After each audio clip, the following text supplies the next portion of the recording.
At 0938 hours on November 11, 1944, 2nd Lieutenant Warren Cressy stood waist-deep in cold French mud, staring at 33 tons of American steel that refused to move. His M4 Sherman tank, his third in less than 30 hours, was buried alive. The track spun. The engine screamed. The tank sank deeper. And somewhere beyond the fog-covered treeline, German machine guns were already adjusting their aim. Cressy didn't look back at his crew. He didn't need to. He already knew what they were thinking. Not again. 2 days earlier, on November 9th, the men of the 761st Tank Battalion had crossed into combat for the first time. They had trained for 2 years. 2 years of waiting. 2 years of proving. 2 years of being told they weren't ready. While other units shipped out in 90 days, the 761st stayed behind, drilling, repairing tanks, running exercises in the Texas heat at Camp Hood. Not because they weren't capable, but because the Army wasn't sure they were. Then came the order. You're combat. No more waiting. Before their first mission, Georges Patton stood in front of them and said words they would never forget. You are not going to be judged on how you look, but how you fight. The men painted their motto onto their tanks. Come out fighting. They meant every word. By the morning of November 10th, they were already bleeding. Morville, France. Dense woods. Hidden guns. Perfect killing ground. In just 72 hours. 24 men dead, 14 tanks destroyed, dozens wounded. The Germans had prepared the battlefield perfectly. Anti-tank guns hidden behind stone walls. Machine gun nests covering every approach. Mortars zeroed in on every road. And the worst part? They could see the Americans long before the Americans could see them. Inside his Sherman tank, Cressy adjusted his headset and leaned forward slightly. His driver, Corporal Thierry, kept the speed steady. 8 miles per hour. Any faster and they'd miss the threats. Any slower, they die. Keep her moving, Cressy said quietly. The engine roared. Tracks crushed wet earth beneath them. Behind the tank, American infantry followed, 50 yards back, using the Sherman as moving cover. That was the system. Tanks lead. Infantry follows. The tank dies. The infantry is exposed. At 0953, the forest exploded. German machine gun fire ripped through the trees, slamming into the lead Sherman. Sparks flew as bullets struck armor. Cressy didn't hesitate. Traverse left, 70 yards. The turret spun. The gunner fired. 1 round. 2, 3.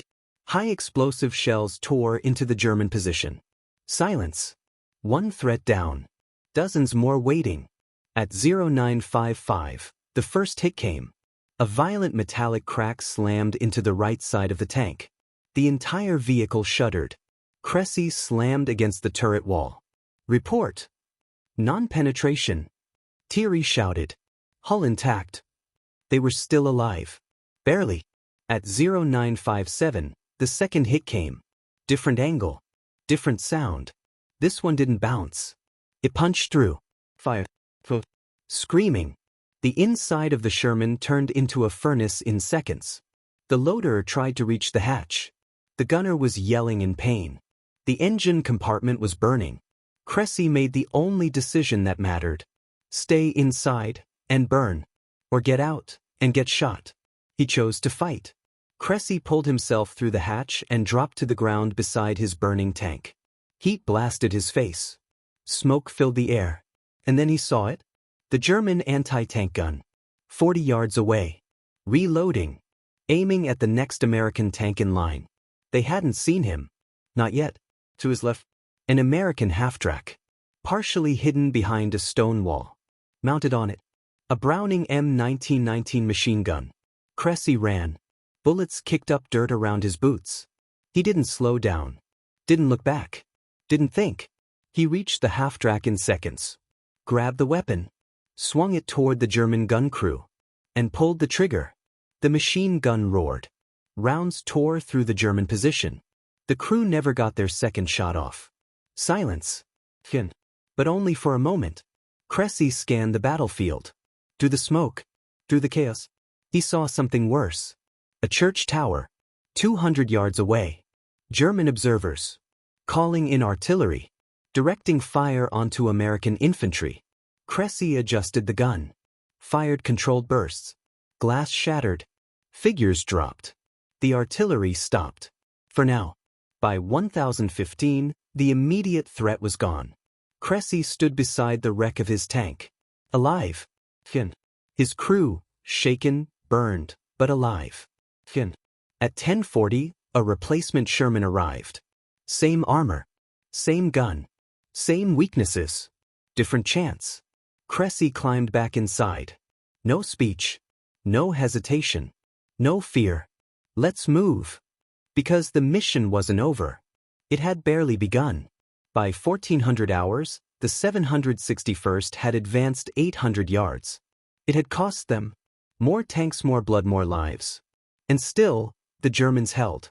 At 1520, a new problem. A lieutenant from the infantry flagged down Cressy's tank. He needed to reach high ground. Observation point. Better visibility. Better chance to survive. Cressy nodded. Get on. The Sherman moved through dense woods. Visibility, 30 yards. Every shadow could hide a weapon. Every tree could hide death. At 1535, they broke into open ground. And the Germans opened fire. Machine gun rounds slammed into the tank. Cressy reacted instantly. Reverse. Thierry threw the tank backward, straight into an anti-tank ditch. Hidden. Invisible. Deadly. The Sherman tilted. Rear lifted. Underside exposed. The weakest armor on the entire vehicle. 13 millimeters. That was all. One good hit, and it was over. Cressy didn't wait. Didn't hesitate. Didn't freeze. He climbed out. Under fire. Ran to another tank. Grabbed a tow cable. Ran back. Detached it. 90 seconds. Under constant gunfire. The rescue tank pulled. The Sherman came free. But it wasn't over. The tank wouldn't move. Something had broken. They were stuck again. Behind them, American infantry. Pinned down. No cover. No escape. German machine guns locked onto them. Cressy looked at the situation. Calculated. Understood. If he stayed in the tank, they would die. So he climbed out. Mounted the .50 caliber machine gun. And opened fire. Not to survive. To save everyone else. And November 11th was just getting started. The morning of November 11th, 1944, did not begin with hope. It began with mud, cold, and the quiet understanding that survival was no longer about luck. It was about will. By 0600 hours, the men of the 761st Tank Battalion were already awake, working in near darkness, preparing their machines for another day of combat. Engines were checked, tracks tightened, weapons cleaned. No one spoke much. They had all seen what the last 24 hours had done: burning tanks, missing friends, empty positions in formation where men used to stand. And yet, when the new Sherman rolled in for Warren Cressy at 0630, he climbed into it without hesitation. Third tank. Same crew. Same odds. By 0730, Dog Company rolled out again. The terrain had changed. No longer tight woods. This was open farmland, churned by rain into thick, sucking mud. Perfect conditions for death. Tanks needed momentum to survive, and mud stole momentum. At first, the advance was quiet. Too quiet. No gunfire. No movement. Just the low growl of engines moving across open ground. But every man knew what that meant. The Germans were waiting. At 0825, the battlefield came alive. Machine gun fire erupted from a distant tree line, stitching the ground ahead with deadly precision. The Shermans didn't stop. They couldn't. Stopping meant becoming a target. Cressy's tank pushed forward, third in formation, his eyes locked on the terrain ahead, scanning for anything out of place. At 0840, they reached farmland that had been plowed recently, soft earth turned into deep mud by days of rain. Thierry tried to keep speed steady, but the tracks began to slip. First slightly, then violently. At 0843, the tank stopped moving. The engine roared. Tracks spun. Mud sprayed in all directions. But the Sherman didn't move an inch. 33 tons of steel had sunk into the earth like a grave. Try reverse. Cressy ordered. Nothing. Forward again. Nothing. They were stuck. German fire intensified almost immediately, as if the enemy had been waiting for exactly this moment. Rounds began striking the hull, sparks flying with every impact. The armor held, but armor didn't matter if artillery was coming. And it always came. Cressy climbed out of the hatch at 0845, ignoring the bullets snapping through the air. He dropped into the mud, immediately sinking halfway to his knees. One look told him everything. Tracks buried, hull low, suction holding the tank in place like a trap. This wasn't a quick fix. They needed another tank. They needed time. And time was the one thing they didn't have. By 0850, German artillery began ranging in. The first shells landed far, 200 yards out. Testing distance. Adjusting aim. The next would be closer. Cressy dropped back inside and called for assistance. Another Sherman responded, maneuvering carefully across firmer ground toward them. It arrived within minutes, its crew already preparing tow cables. Under constant fire, men dismounted, dragging heavy steel cables through mud while bullets struck around them. One soldier took shrapnel to the arm but kept working. There was no pause. No hesitation. At 0905, the cable was secured. The rescue tank pulled. Nothing. More power. Still nothing. The ground simply wouldn't let go. At 0910, Cressy made a decision most commanders wouldn't even consider. He ordered his crew out. Under fire, they began digging, hands, tools, anything they could use to break the mud's grip on the tracks. Every second they stayed there increased the chance of a direct artillery hit. Every second they didn't move increased the chance of death. Then Cressy saw something that changed everything. To the east, beyond the mud and chaos, American infantry from the 26th Division had pushed forward, and were now pinned down. German machine guns had them locked in open ground. No cover. No escape. Just men lying flat, trying not to move, while bullets tore up the dirt around them. Cressy stopped digging. He looked at his tank. At the machine gun mounted on top. Then at the pinned soldiers. And he made his choice. He climbed back onto the Sherman, grabbed the .50 caliber Browning, and opened fire. Not to suppress.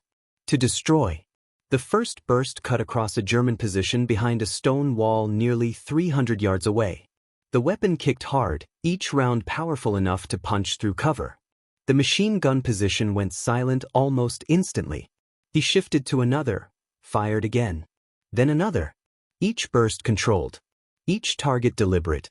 German return fire intensified. Mortars joined in. Shells began landing closer and closer, walking toward his position. Shrapnel tore through the air. One fragment struck Cressy in the shoulder, but he didn't stop. He didn't even look. At 0934, a mortar round landed just 15 yards away. Dirt and metal fragments slammed into the tank. Still, he kept firing. The barrel of the .50 caliber began to glow from heat. Ammunition belts fed continuously, empty casings piling up around him. At 0940, the gun ran dry. He dropped into the turret, reloaded, and was back on the weapon within seconds. Now the battlefield was shifting. The American infantry, seeing the covering fire, began to move. Slowly at first. Then with purpose. They advanced, using every second Cressy bought them. German mortar fire shifted away from him, onto them. Cressy adapted instantly. He tracked the sound of mortar launches, adjusted elevation, and fired blindly into the suspected positions. It wasn't precision. It didn't need to be. It forced the enemy to stop firing. At 0950, the mortars fell silent. The pressure lifted, just enough. By 1000 hours, the German line was beginning to break. Infantry pushed forward. Positions collapsed. The battlefield was turning. But Cressy's tank was still stuck. Still vulnerable. Still a target. And then, German artillery returned. Heavy guns this time. Not mortars. The first shells landed at 1015, throwing massive columns of dirt into the air. The ground shook. The second salvo came closer. The third would hit. Cressy looked at the situation. They had minutes. Maybe less. Keep digging, he shouted. The crew worked faster, hands bleeding, bodies covered in mud. Another problem appeared. A German anti-tank team moving into position. Closer. Too close. Cressy swung the .50 caliber and fired long bursts at extreme range. The rounds forced the team to the ground, but didn't eliminate them. They were waiting. Watching.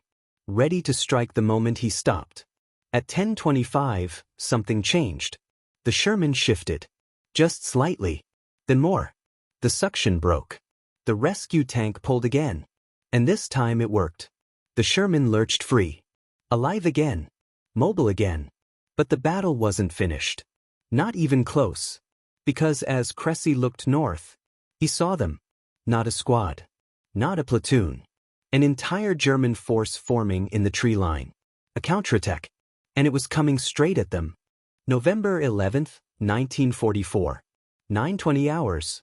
The mud was swallowing the Sherman whole. And Sergeant Cressy knew staying still meant death.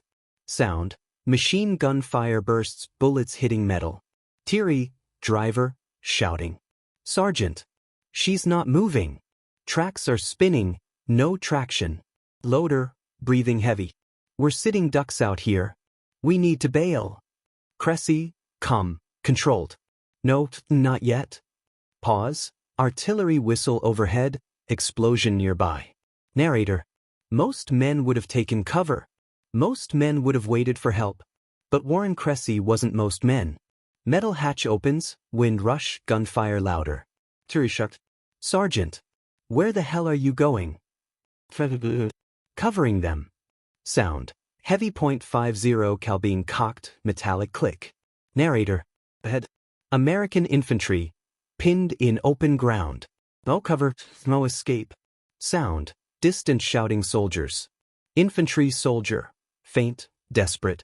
We're pinned. We need fire support. Sudden burst of .50 caliber machine gun fire. Loud, powerful. Narrator. And then, the battlefield changed. Sustained heavy machine gun fire. Echoes across field. German soldier, shouting in panic. Maskeningeware. Deckung. Thierry, watching, stunt. He's standing on the turret. Loader, in disbelief. He's not even taking cover. Narrator.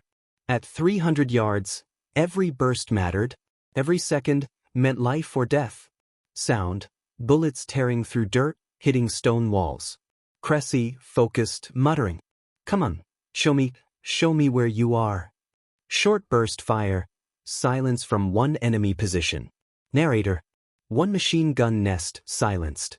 Another burst, echo fades. Narrator. Then another. Incoming mortar whistle. Thierry, panic. Mortars incoming. Explosion nearby. Dirt raining down. Loader. Sergeant. Get down. You'll get killed up there. Cressy, cold, determined. I get down, they die. Heavy pause, only gunfire and distant screams. Narrator. That was the equation. Simple, brutal, final. Gunfire resumes, faster, more aggressive. Infantry soldier, shouting. Keep firing. We're moving up. Narrator. And they did. Step by step, yard by yard. Sound. Boots running through mud, gunfire covering them. German MG gunner, yelling. Fewer. Fewer. Cressy fires long burst. MG falls silent. Narrator. At 09:40, the ammo ran dry. Silence for a split second. Thierry. He's empty. Metal clanking ammo box dragged, reload sounds. Loader, fast, urgent. New belt. Hurry. Gun recocks. Immediate firing resumes. Narrator. Back in action, 10 seconds. Sound, artillery getting closer. Thierry, terrified. They're walking the artillery in. We gotta move. Not until they're clear. Gunfire continues, slower, controlled bursts. Narrator. The barrel, glowing red. The air, filled with smoke and steel. Water sizzling sound as poured on hot barrel. Loader. Barrels overheating. Then cool it, and keep feeding ammo. Steam hiss, gun resumes firing. Narrator. At 10:32, it got worse. Sound, marching boots, distant shouting, many voices. Turi shrugged. That's not a squad, that's a whole company. Loader, quiet fear. They're counterattacking. German troops shouting commands, advancing. Narrator. 150, maybe 200 German soldiers. Advancing in formation. Drums of footsteps plus gunfire building. Cressy, under breath. Alright, come on then. Massive .50 cal fire unleashed again. Narrator. He opened fire. Sound. Bullets ripping through formation. Chaos erupts. German soldier, panicked. Zurich. Zurich. Narrator. But they didn't stop. Gunfire from both sides intensifies. Thierry. They're still coming. Cressy, yelling now. Then we keep shooting. Continuous heavy fire. Louder, relentless. Narrator. At 75 yards. You could see faces. You could hear screams. Close combat sounds, grenades shouting. Infantry soldier. They're too close. Not close enough. Final massive burst of .50 cal. So in this, and then this stopped. Gunfire fades, battlefield quiets, only wind and distant crackles. Thierry breathing heavy. They're falling back. Loader, shocked whisper. He stopped the whole attack. Narrator. By 11 o'clock hours. The counterattack was broken. Soft, somber tone. Infantry soldier, grateful, exhausted. We'd be dead without that tank. Narrator. Without that man. Pause, distant artillery fades away. Narrator, deep, concluding tone. But November 11 wasn't over yet, and neither was Warren Cressy. November 11th, 1944, the battlefield had already taken everything it could from ordinary men, but Warren Cressy was still standing. The smoke hadn't cleared. The mud still clung to steel tracks and boots alike. The air carried the smell of burnt fuel, hot metal, and cordite. Around him, the battlefield told its story, shattered trees, broken equipment, and silence where gunfire had once been. But that silence never lasted long. By 1300 hours, new orders came in. The advance would continue. The objective had shifted northeast, toward a fortified German strongpoint hidden among farm buildings. Intelligence reports described it clearly: machine gun nests, anti-tank guns, and infantry dug in with overlapping fields of fire. A defensive position designed to kill anything that moved toward it. The distance was 600 yards of open ground. No cover. No concealment. Just a straight approach into prepared fire. Dog Company began forming up. 6 Sherman tanks remained operational. Some damaged, all worn, but still moving.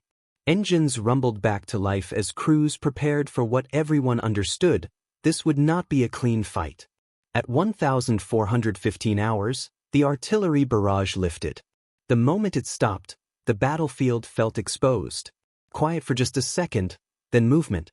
Cressy's Sherman rolled forward at the front of the column. Speed steady.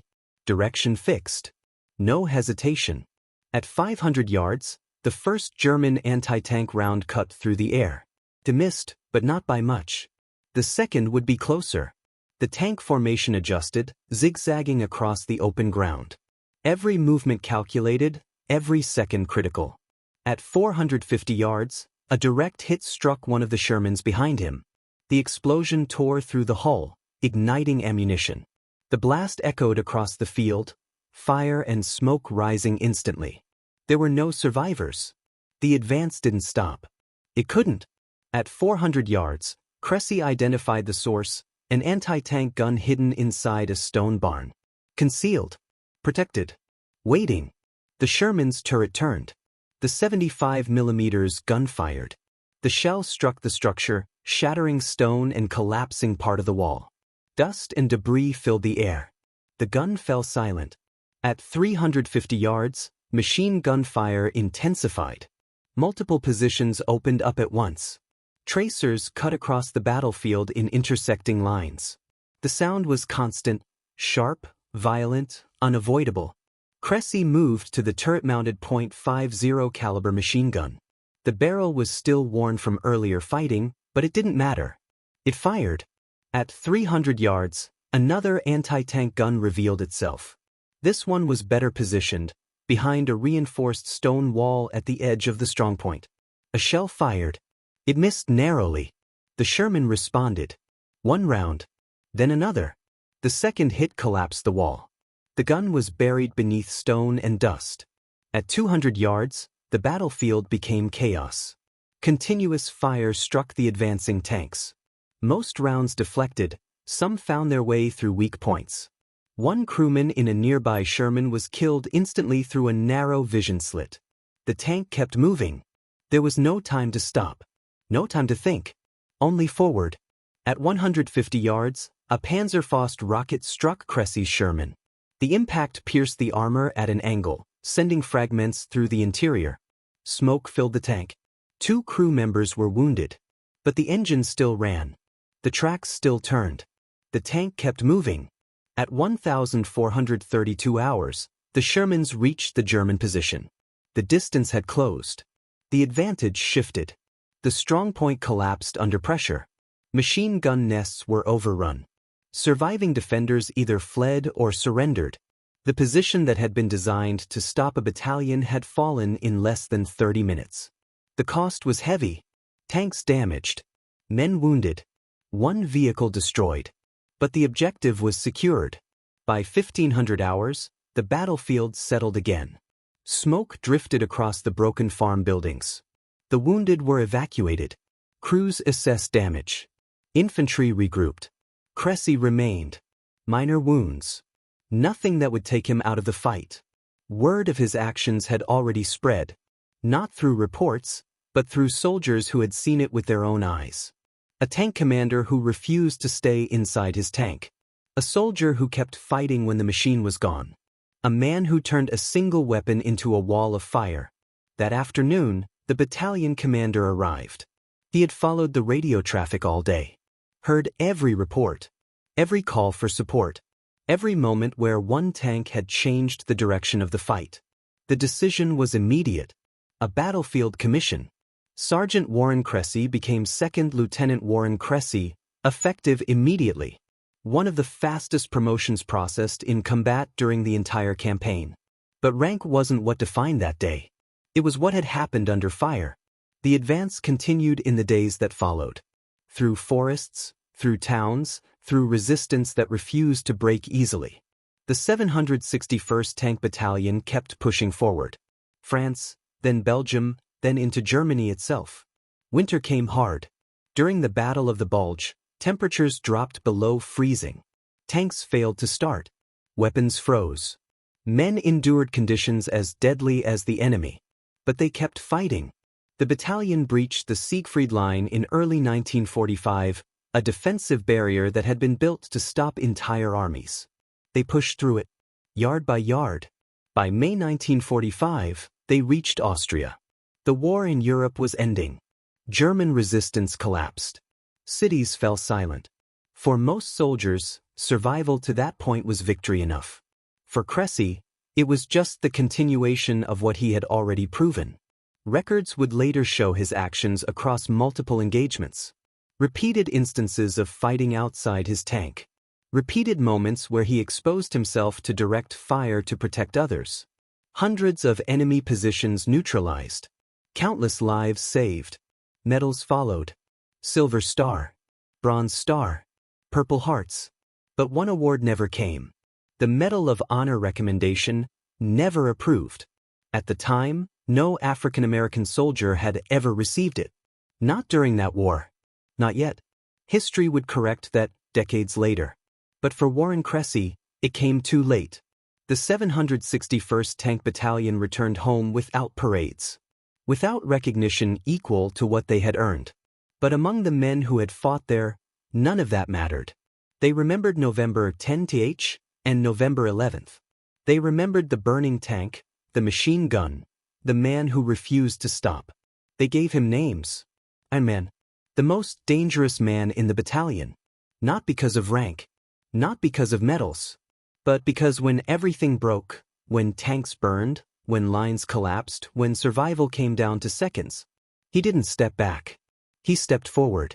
And in war, that made all the difference.